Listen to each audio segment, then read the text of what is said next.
Hey, what's going on? Freedomers. Alright, so I'm about to go get some coffee. But we're going to talk about some things. Because I was listening to the Poor Man's podcast. That's a wonderful brother. Very intelligent. He had this woman on his channel. She said she attracts poor men. She attracts, when I tell you, I want to do a reaction to it, because real talk, the woman before her spoke prophecy, no cap. This woman said, Naila, on her show, she said, do not trust women because they or don't believe anything they say, because most of what they, if not everything they say, is filled with lies and deception. And the reason why that's the truth, I've dealt with enough women to understand that when you hear the man side of the story, it's deception and lies. It's what they tell you, what they feel. And I realize when you start to keep them accountable, they start to break and cry. And when I tell you, women find any way to keep up their delusion, boy, let me tell you, I've dealt with enough women to tell you, women will do whatever it takes to keep their illusion and delusion alive. That is no bullshit. And meaning, okay, let me give you an example. You ever realized you could tell a woman more than you tell men? Well, men put up with shit too. But you could tell a woman, and I've seen it from my mother to some of my closest friends. You could tell a woman all the truth in the world, but because she feels a way about what you said, she don't want to hear it. I watch quite a few podcasts in the manosphere, and when they bring up women, the women tend to tell you what they feel, not the reality. Let me repeat that again. Women tend to tell you how they feel about a circumstance and not the reality of the situation. I'll give you a personal example. I almost got into a fight with an associate's ex, and we end up talking man to man, even though he wasn't shit and he was a bum. When I heard his side of the story, I was like, she paints it to be like, yes, he is still a bum. He's still not a protector, not a man, not doing what he's supposed to do, right? But when I heard his side of the story on how unfair she, and kind of how she swindled him. No, let's get more blunt. How she deceived him and she lied to him. And she basically had him sign his life away, and she gives him like a record label, the what the hell is this shit called? The what the hell is this shit called? The breadcrumbs. And when I was hearing the fact that he was getting the breadcrumbs, I was like, yo. I was like, yo.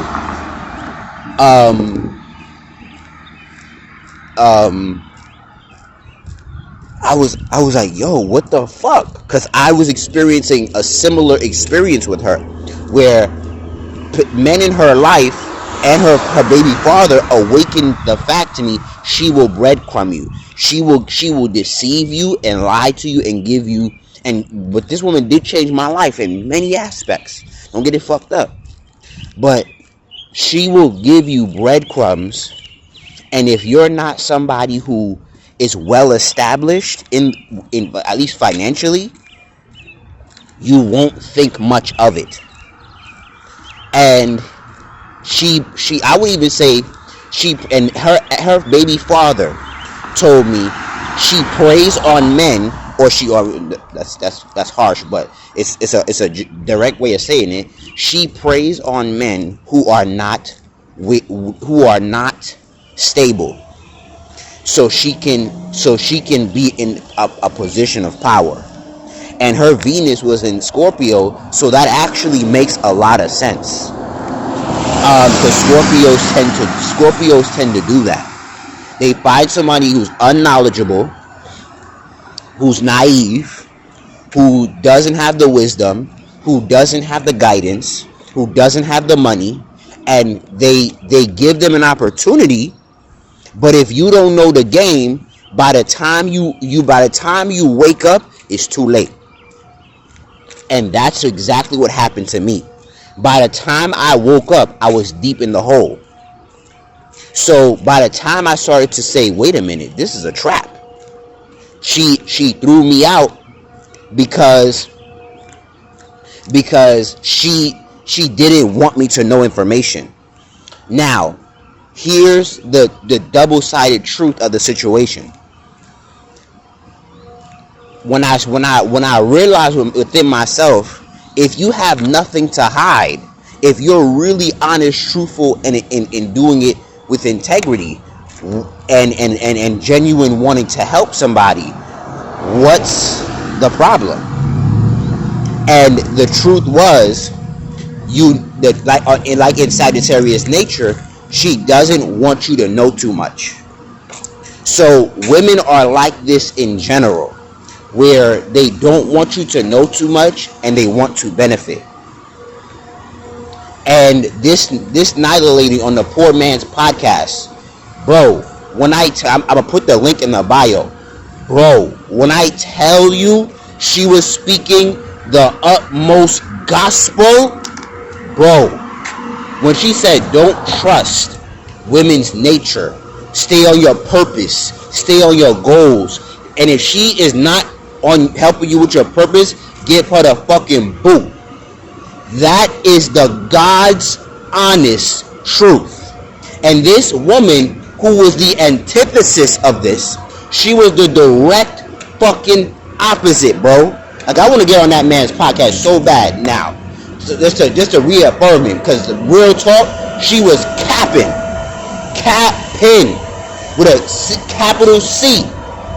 This unmarried woman, goddess, masterpiece, this single woman negated the truth that a married woman of 17 years was putting us on the game. She said, yo, men, stay on your purpose.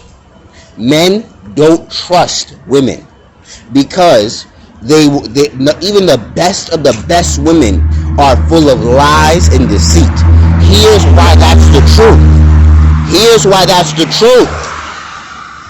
Because women are governed by feelings, and goddess, masterpiece, proved that. She proved exactly what Naila said before she got on. Before Goddess got on. She told you everything about her feelings, nothing factual. She wanted to talk no statistics, no data, no research, no analyzation, no logic. She just wanted to tell you about her feelings. Bro, go listen to the Poor Man's podcast. I'm gonna put it in the description on where to skip to where Naila's at. I'm telling you, after the young man was on, right? When the young man was speaking, whatever, after that, she came on and she was in the comments saying, oh, she's not, no, that's not her. The goddess came on speaking a whole bunch of emotions. No cap. And then she says, I attract bums. I know, she said, no, she said word for word, I know too well about bums. I know too well about dirt bags. I said, why would you know that? I thought to myself, so you telling me as a grown ass woman, that's men's fault? That's the men you dating for? It's the men's fault that you attract bums. And here's my new statement now. After your Saturn return of 33, you can even stretch to 35. If you don't attract, men and women, if you don't attract quality women, it's your fault. There's something wrong with you. Yes, yes, yes, yes. A lot of people are not of the highest quality, and that's something I understand. That's something I've come to understand as well. But if all you attract is dirt bags and bums, and I don't. And here's the difference. I'm not saying if you're not married, which is somewhat of my argument later in the future. If you're not married, shut your mouth. I mean, this is also what Naila said as well, and she said something that I believe too. Never listen to a woman who's not in full submission of a man. That's what Naila said, quote, word for word. That's a fact. Because if she's single and she's by herself, in this generation, in this time, usually what she's saying is a whole bunch of bullshit. No cap. A whole bunch of bullshit. Because she's going to tell you about how she feels. She's going to tell you about society. She's going to tell you no truth about men, dating, love. Most women are not going to tell you the truth, especially if it's something that they benefit off of, even if it's toxic. So I tend to realize especially in this culture where especially women love to throw around the word misogynistic. Women don't even really know what it's like to be hated. And I don't even think women can really handle misogyny. If men was really hateful towards women, they'd be in some deep shit. They wouldn't be able to prosper the way they do, financially, the way they do today. If men really hated women, if misogyny means to hate women. If men really hated women, women's lives would be a lot harder today. So, women are not ready for misogyny. Women love to throw around the word misogyny because you disagree, or you tell them the truth. You tell them the ugly truth about what they're saying, right? So, when you realize this, because like I said, women are not ready for misogyny. They're not ready for that. Women are not ready to be hated. Disliked, maybe. But hated? Nah, I don't think you're ready for that. So I tend to realize what Naila said, and I'm gonna listen back and write what she said down. It's a fact. Even though men have been saying it in the manosphere, and I'm gonna ingrain it in my brain because it so resonated with me, because I was just thinking this shit the other day. A lot of unmarried women speak a lot of falsehood, and they have the largest platforms. A lot of married women who are successful, or even have been divorced, but have genuine, truthful wisdom, don't speak up. A lot of women who are single, bitter, angry, are spewing to women and men non-truthful information. And like the young man when Naila was talking came on,